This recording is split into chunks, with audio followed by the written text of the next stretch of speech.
it's Jasmine, and I hope that you all are doing well. If you're new to my channel, welcome. I am a witchy content creator here on YouTube. So if you're into all things witch, then definitely check out some of the other content on my channel or my podcast, As the Cauldron Bubbles. If you are a returning subscriber, thank you so much for coming back, and let's get into today's video. So for today's video, I kind of want to continue my astrological series that I started during Aries season. So we've already done Aries, Taurus, Gemini, Cancer, Leo, and Virgo. And now we are doing Libra, which kind of takes us to our halfway point in the astrological year. This video series is really focused on looking at the astrological seasons, the celestial seasons, and how we as witches can work with the energy of those seasons. I feel like taking a look at the sort of astrological influence is a really great way to incorporate some planetary magic or some celestial magic into, whether it be your daily practice or your folk practice.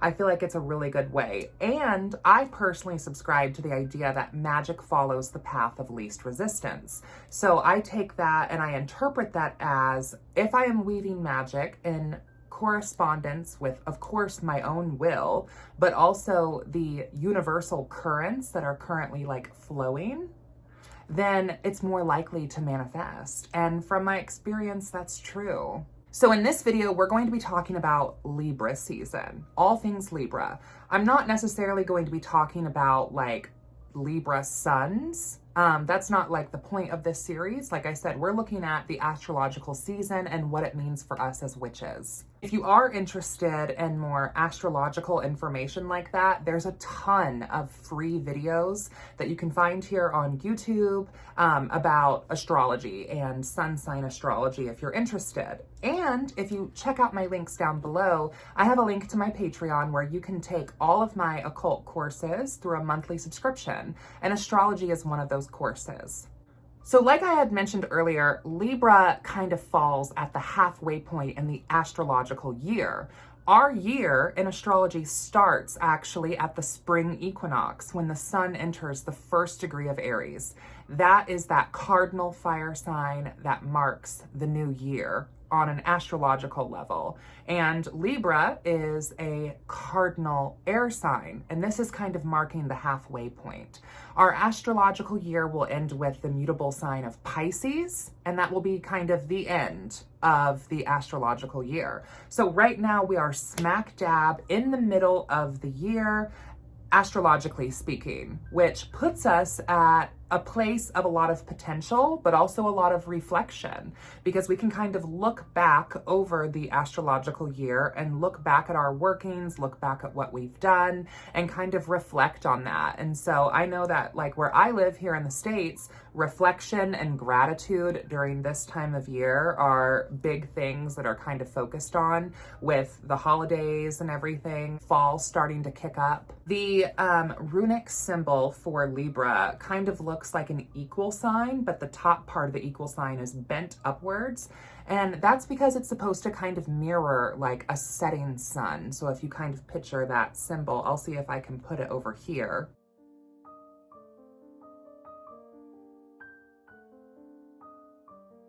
So it kind of mirrors a setting sun because it marks when the fall equinox is going to be.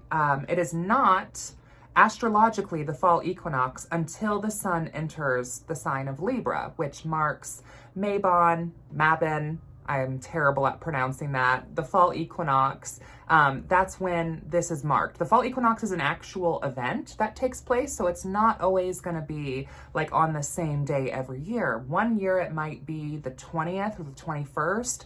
Another year it might be the 22nd or the 23rd. It really kind of depends, but it tends to fall around that time frame.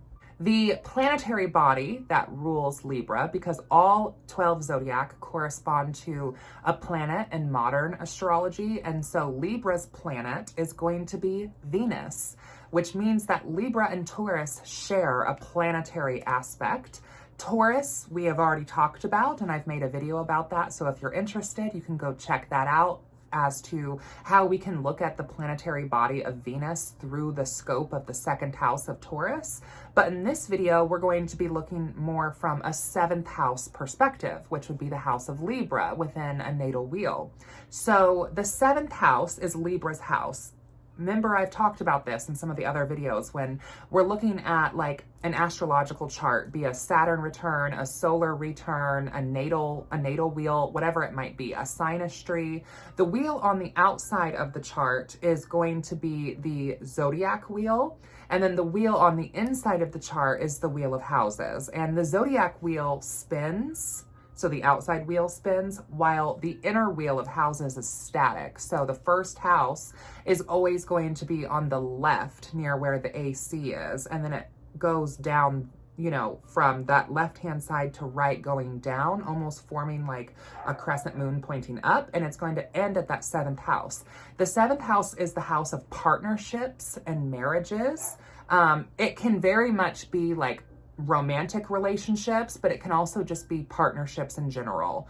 It's not quite like just friendship, because that also has some Aquarian 11th house aspect, but it can be friendship as well. So, you know, romantic, sexual, platonic sort of friendships, relationships, agreements, partnerships in that way.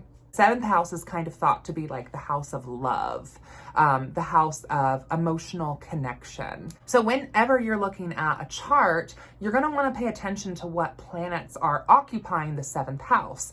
People's love life and their relationships is often like at a high place of importance in their life. And so depending on what planetary bodies are occupying your seventh house in your natal wheel is going to kind of forecast what this aspect or what this house in your life is going to look like for you. For example, if we have the planet Saturn, Saturn represents obstacles, boundaries, and restrictions. So if we have a Saturn in the seventh house, you know, that can kind of be foretelling of maybe some roadblocks or some obstacles that are there. And that doesn't necessarily mean that this person is like doomed to have failed marriages and terrible friendships, but it might mean that they would have separate challenges than, let's say, someone who has a Jupiter in the seventh house, which would detail someone being like very blessed. Jupiter is the planet of blessings and abundance and gifts being bestowed to you. So maybe they would do very well in relationships, or they would be very good with people. Libra is a cardinal air sign. So the signs are broken up into 3 different categories. So you have cardinal, which those are the creators or the initiators or the leaders. And then you have fixed, which are kind of more like the preservers and the maintainers and the balancers and the stabilizers. And then you have mutables, which those are kind of like the destroyers or the enders or the signs that like wrap things up. They're the most flexible and transformative signs. Libra is a cardinal air sign. The element of air represents our mind, our communication. In tarot, it's the suit of swords. It's intuition, psychic abilities, communication, logic, reasoning. It's the throat, it's the third eye, it's the mind. The major arcana card that is associated with tarot would be the Justice card. The Justice card typically represents like kind of the scales of justice, either being in your favor or out of your favor, depending on if it's upright or reversed. It also represents truth. And that's another big thing that this season is kind of celebrated for, is truth, finding your own truth, your inner truth, the truth, what resonates with you. Those are aspects that Cardinal Libra is very much associated with. You have truth, fairness, balance, and beauty. All of these aspects are how Libra kind of communicates the energy, that Venusian energy of the planet Venus. And all of that is manifesting there in our seventh house. Some colors that we can associate would be pinks and reds. I very much associate those with Venus, but you could also associate the birthstone that Libra has, which would be sapphire, like Virgo for September, or the birthstone for October as well, because Libra season actually leads us all the way through up until almost Halloween, Samhain, the end of October. This also means that the season of the witch, or witchy season that so many of us love, I think we oftentimes associate some of that with Scorpio, and we associate some of that with like Halloween time. But in my opinion, the season of the witch really starts at the fall equinox, and the bulk of it is actually led through Libra season. And then we kind of shift over to Scorpio, and it leads us through the other half, which is kind of the waning half of the witchy season, or the season of the witch. Personally, I was thinking about, in this video, talking about the season of the witch because it is like an actual time of year that we can incorporate into our practice and experience and weave into our celebrations. However, I want to keep this video just looking at Libra, and I think I want to make season of the witch be a separate video, so definitely be on the lookout for that. When I think of animals that I would associate with Libra, it's a little tricky because Libra is one of the only inanimate objects of the zodiac. It's literally scales. It's not personified by a person or another animal. It's an object, which makes it a little bit tricky. So I would associate animals that are associated with love goddesses or love deities. Deities over relationships and communication, I would associate their animals with that. So like one that comes to mind would be Aphrodite's doves.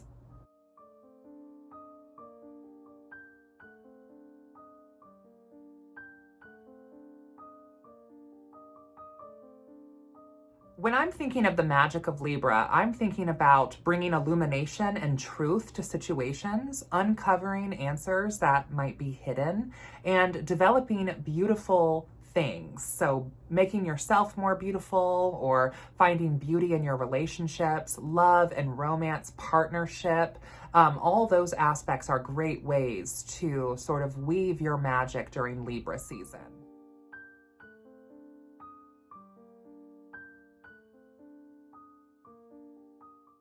There are a lot of folk magic sort of spells, like the apple spell, where I believe you like brush your hair and you like bite into the apple, supposed to reveal the signature of your soulmate or the initials of your soulmate.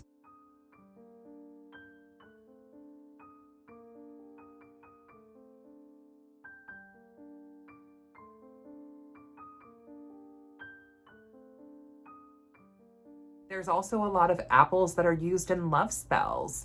Apples can represent beauty and knowledge, hidden wisdom. Using apples as spell candle holders, where you kind of carve the top of the apple out and then like burn the bottom of a candle so that way the wax gets wet, and then sticking it inside of the apple can be a way to incorporate this sort of seasonal magic.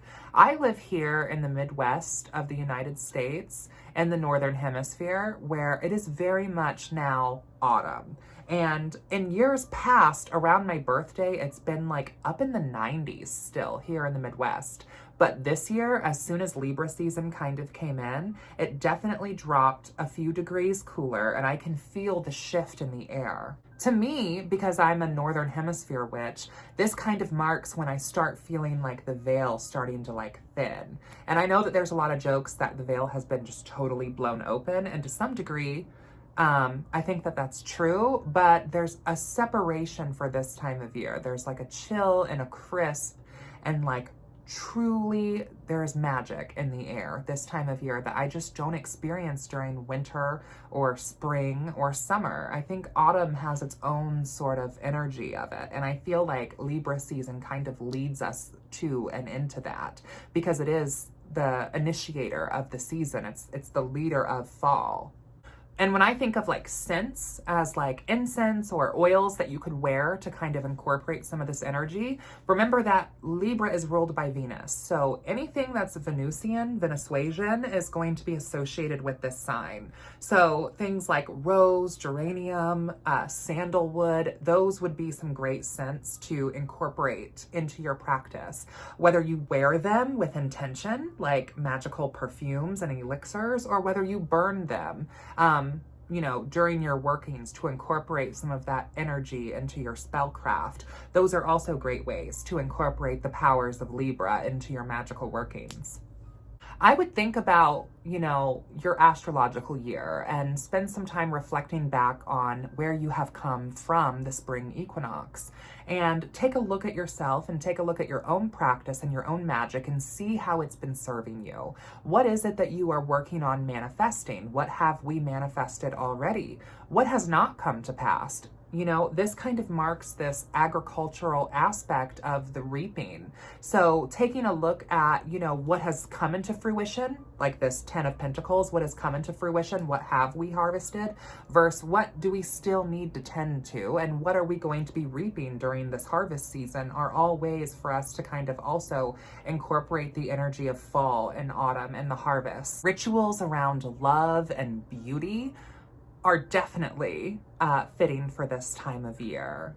Spending some extra time with yourself and on yourself can go a long way for your mental health. I know that for myself, when I get up and like put myself together, I feel better. And because I feel better, I often tend to perform and do better in my day-to-day life.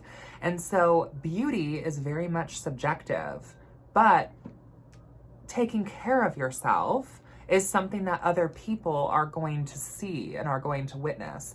So when I'm talking about like beauty magic, I'm not talking about doing spells necessarily in order to be like conventionally attractive. I think that that's like a load of horse shit. I think it's more important for you to enhance whatever you have. And, if there are things about yourself that you want to change, then I say go ahead and change them, because this is your body and it's your temple and you're allowed to express it however you choose to. But you can definitely kind of put yourself together, and when you do, other people will notice that, and you will feel more confident in yourself for doing so, and other people will notice that, which will lead to you having some influence in your day-to-day life as well. It's also a great time to do some love workings and relationship workings. I feel like a lot of people tend to associate like Valentine's Day season with that, and I definitely think that around that time of year, there's a different sort of energy that can be incorporated in love spells that's very powerful as well. But this time of year has its own current that you can tap into for love workings, or for manifestations of soulmates or dates, or even if you're already in a happy marriage, you can definitely enhance that on a magical level as well. If you're looking to sign some sort of contracts or make kind of agreements, incorporating the glamour of Venus into that is a powerful way to enhance those spells too. Let me know what you guys think of this astrological series, and if you have been enjoying it, let me know what you think of this episode and how you feel about Libra season. What does it look like for you in your practice? I would love to know, so make sure you comment down below, and thank you all so much for the love and support. I really appreciate it. Be on the lookout for that Season of the Witch video that I'm going to make, and until next time, blessed be and see you in hell.